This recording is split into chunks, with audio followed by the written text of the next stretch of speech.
Trial time. So let's get into it. Right from the start, we see this episode is going to be big. We get a nice preamble with the group figuring out the tactics they'll be using against the accusers. Sir Honey Mustache asks rightfully about the Kingsguard, since 3 trained Royal Guard are going to be a threat. However, Baelor tells him not to worry, and he'll handle them, which he doesn't. And it's a bit ironic, Baelor says he'll deal with them, but spends most, if not all of the trial dueling his brother. Poor Beesbury is reassured they'd be busy with the prince, yet is killed in the first tilt by one. His brother-in-law, Sir Humphrey Harding, fares better only slightly. While he is an excellent tourney knight, it seems the Kingsguard went straight for the kill, slashing at his head till he fell from his horse. Now, something that's cool is that Dunk is essentially a tank here. He's impaled by a lance, yet still keeps going. Only a mace to the face knocks him out. For most part, the fighting is brutal. Seeing it unfold through Dunk's literal eyes is a stroke of genius. It really helps cement each blow and action as what it is. You're almost able to feel when his blade comes inches from his eye, leaving behind a spit of blood. It's just really fun and creative to show the limited sight Dunk has inside the helm. It's disorienting and claustrophobic. While that might be genius, the writers were quite bold. Placing a flashback right as Dunk falls from his horse is a brave choice that I have to commend. And while it's not needed for the story at hand, it's nice to see Dunk in the aftermath of the Battle of the Redgrass Field. The same field that the rebel Daemon Blackfire and Sir Arlen's own nephew both lost their lives. So there's a non-zero chance Dunk saw Roger's body. We also meet Rafe, a scrappy pickpocket who holds too much confidence, and this confidence or arrogance is what ends up getting her killed.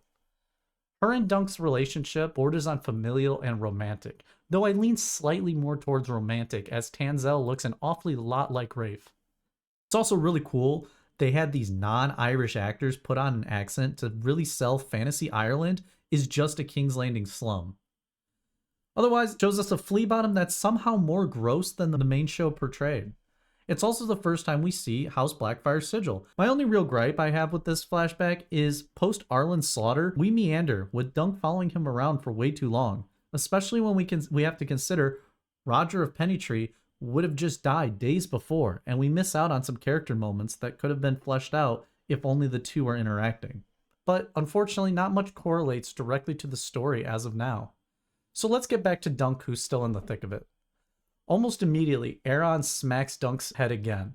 He's pushed and knocked all over by passing horses and charges. It's really chaotic. Somehow 14 people in a trial feels more like a massive pitched battle with people wailing on each other and doing their best to stay alive.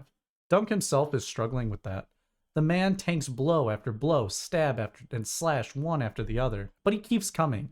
And he's no slouch. He's able to smack Aerion around, even getting his own stabs and slashes into the prince. The desperation is clear as they grapple one another, flailing and slipping on the ground as they do. Armor punching and beating against each other, steel scraping on steel. Aerion at one point flings his blade like a dagger, hitting Dunk right in his thigh. Oh, and here's the moment I believe Maekar smashed his brother's head in.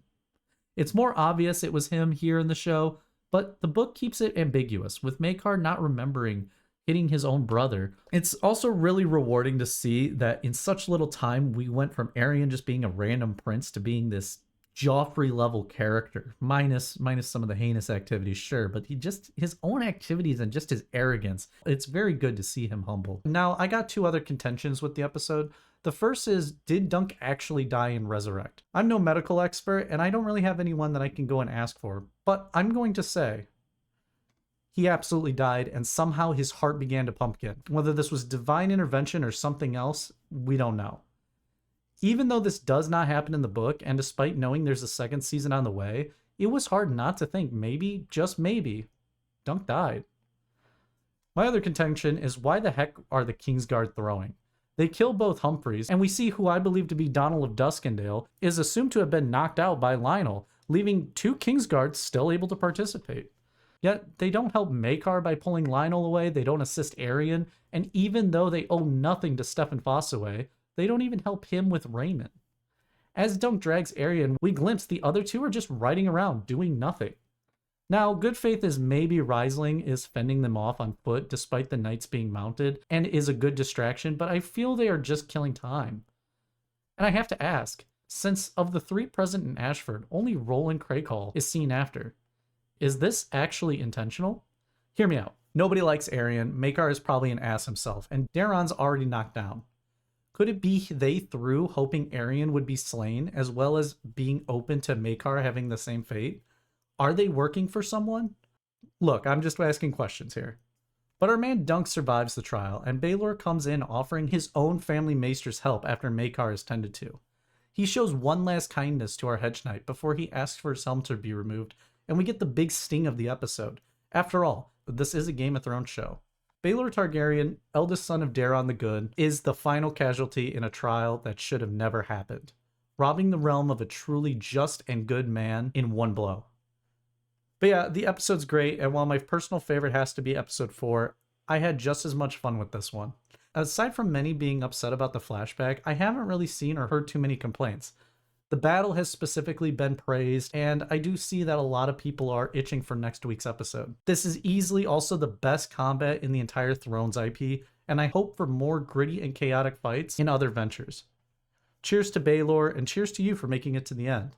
I appreciate all of you. Feel free to subscribe if you're feeling generous, and enjoy the video.